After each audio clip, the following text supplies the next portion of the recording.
BNP কর্তৃক আয়োজিত আজকের ইফতার মাহফিলের সম্মানিত সভাপতি, বিভিন্ন ইউনিয়ন থেকে আগত নেতৃবৃন্দ, ছাত্র দল, যুব দল, স্বেচ্ছাসেবক দল সহ বিভিন্ন অঙ্গ সংগঠনের সম্মানিত নেতৃবৃন্দ, সবাইকে রাজবাড়ী সদর উপজেলা বিএনপির পক্ষ থেকে অনেক অনেক শুভেচ্ছা এবং অভিনন্দন। আজকে দীর্ঘ 17 বছর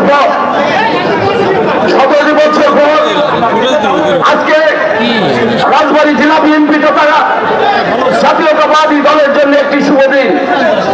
এই বিগত 17টি বছরে যেখানে 10 জন লোক জড়ো হয়েছিল, সেখানে 100 পুলিশ জড়ো হয়েছিল।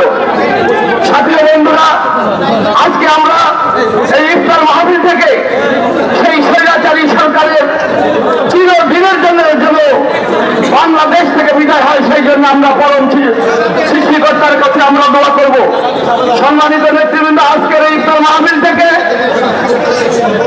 দোয়া করা হবে আমাদের প্রিয় নেতা দেশনেত্রী বেগম খালেদা জিয়ার জন্য।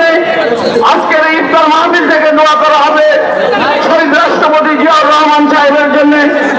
আজকের এই ইফতার মাহফিল থেকে দোয়া করা হবে আমাদের প্রিয় নেতা, প্রিয় মানুষ জনাব তারেক রহমান সাহেব যাতে স্বল্প সময়ের মধ্যে দেশে ফিরে এসে জাতীয়তাবাদী দলের হাতকে শক্তিশালী করার জন্য এই দলের দায়িত্বভার গ্রহণ করেন।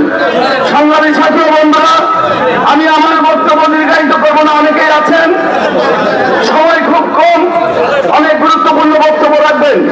আমি আপনাদেরকে একটি কথা বললেই, আজকে গত 23 তারিখের পরে বিএনপির মধ্যে কোনো বিভেদ নেই।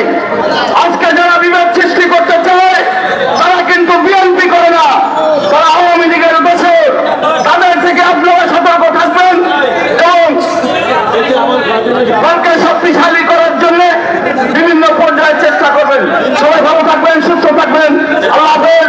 বাংলাদেশ জিন্দাবাদ। শহীদ জিয়া, খালেদা জিয়া জিন্দাবাদ।